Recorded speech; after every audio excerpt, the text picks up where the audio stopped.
Hi everybody, this is Monica from Monica's Big Move.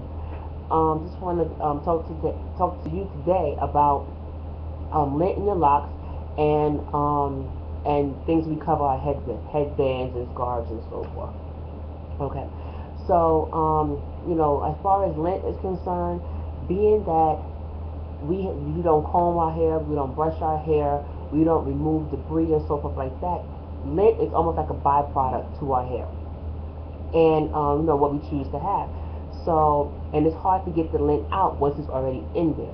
My suggestion for starter locks, chin length locks, so forth, is to once a week get in that mirror and pick the lint out. Not dig in your lock, because if you do it once a week, then your lint should be like on the top of your head.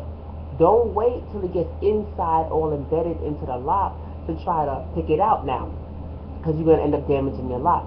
But once a week, get that double mirror going. Look in the back of your head. Look all the way down the lock, and pick off whatever's there on the outside of your lock. Just look at it. If there's some lint on the outside, take it off, and then that's it. Because that'll help from it becoming embedded later on. That's one.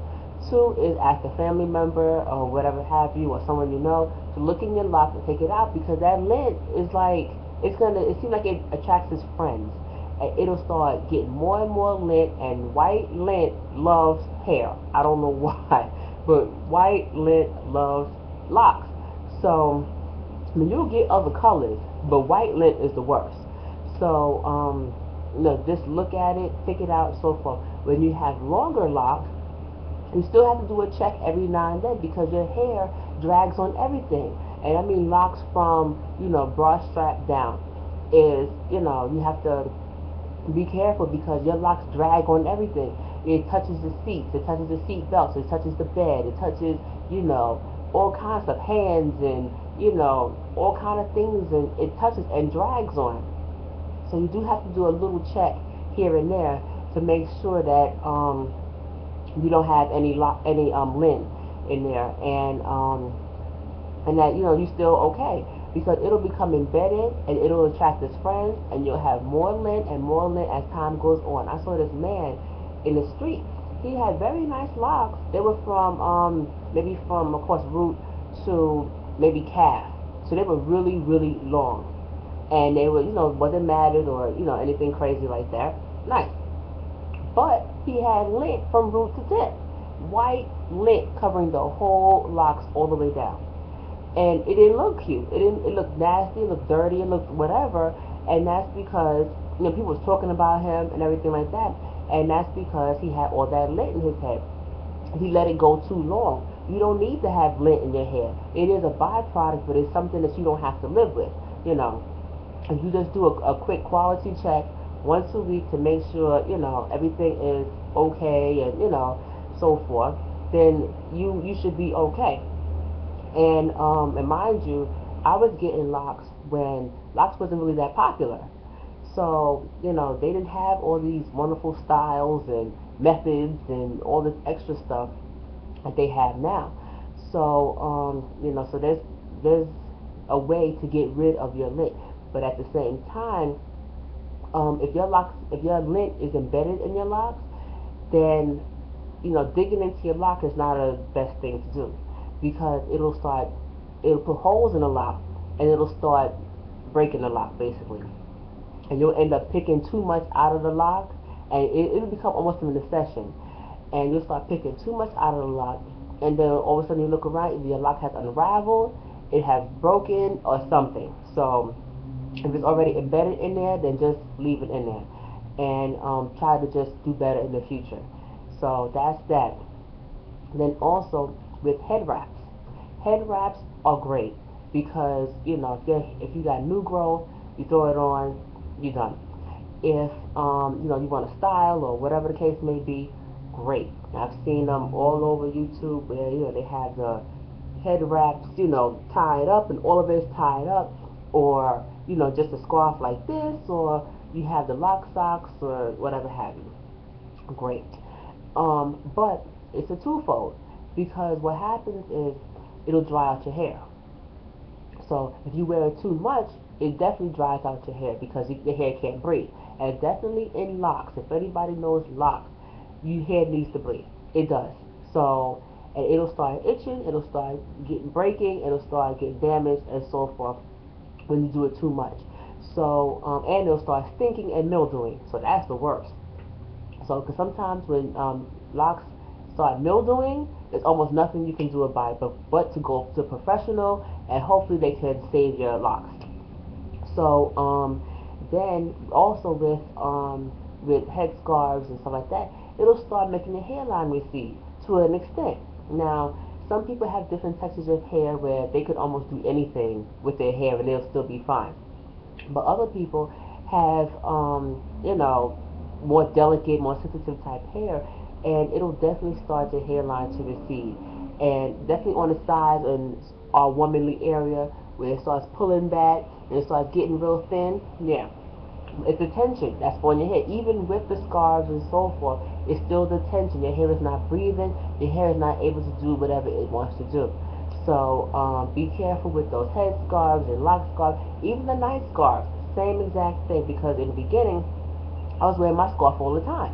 To help flatten down my sides, because that was when I was twisting every 3 weeks. I was twisting like crazy because I wanted it nice and neat and it had to be perfect looking and what we all fall into.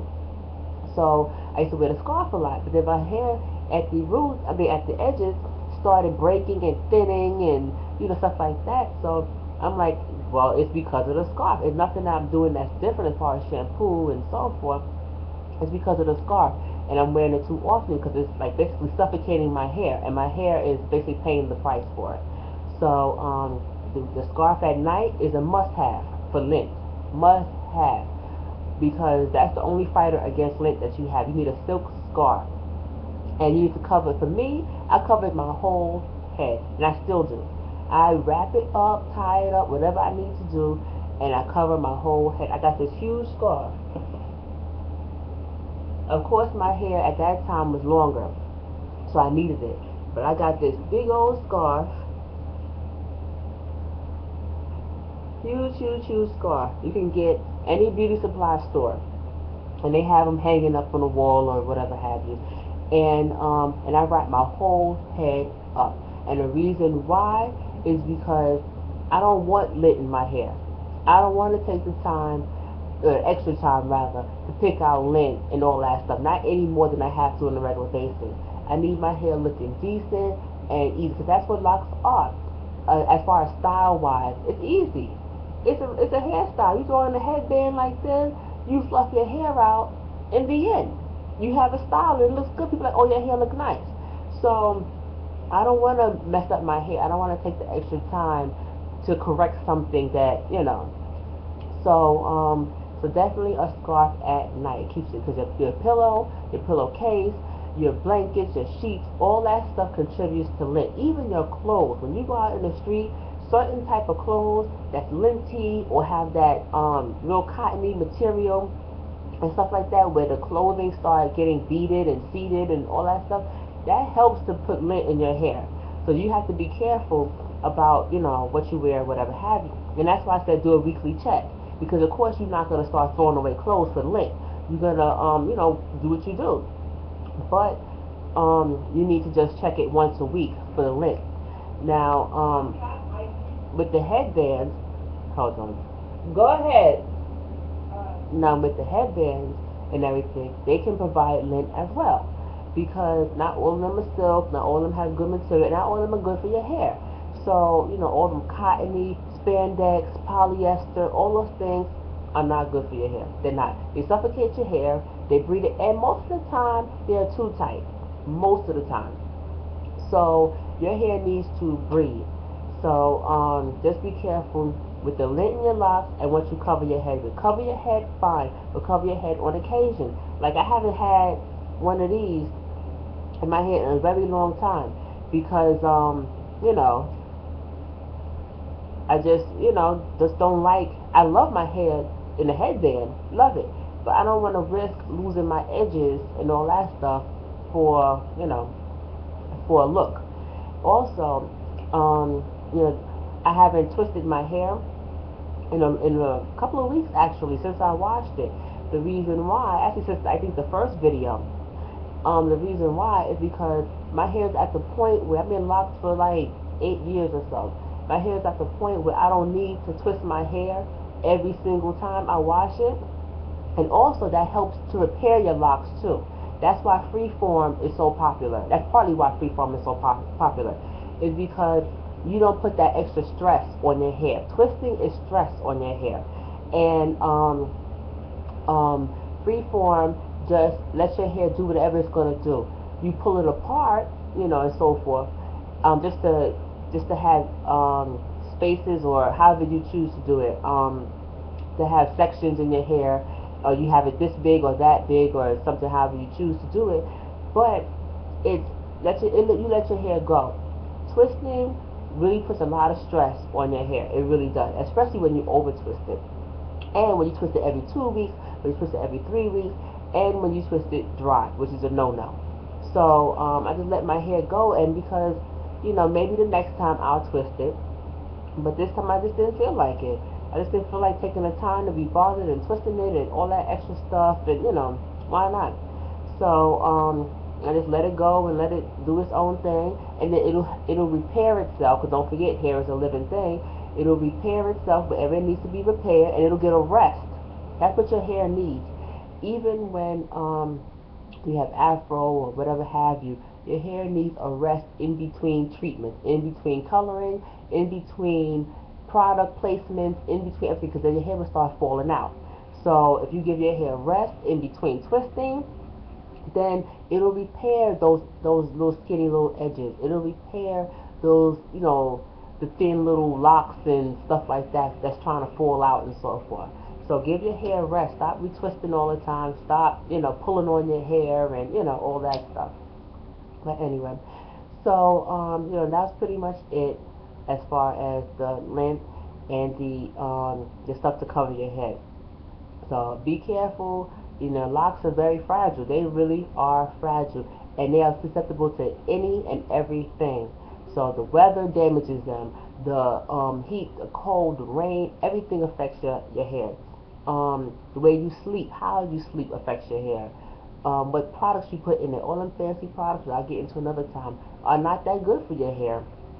All those things affect your hair. I've been locked for 8 years, but I've been natural for 15.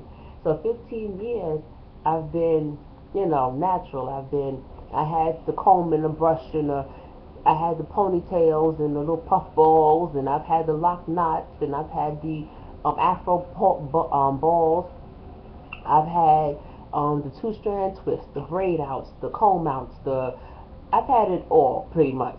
So it's been a long journey, and you have to really be careful, especially with locks. Especially, it's the most sensitive hairstyle that I've ever had, actually. So just be careful. But anyway, I want you to have a good day and enjoy. Yeah, I always do that at the end. Anyway, bye.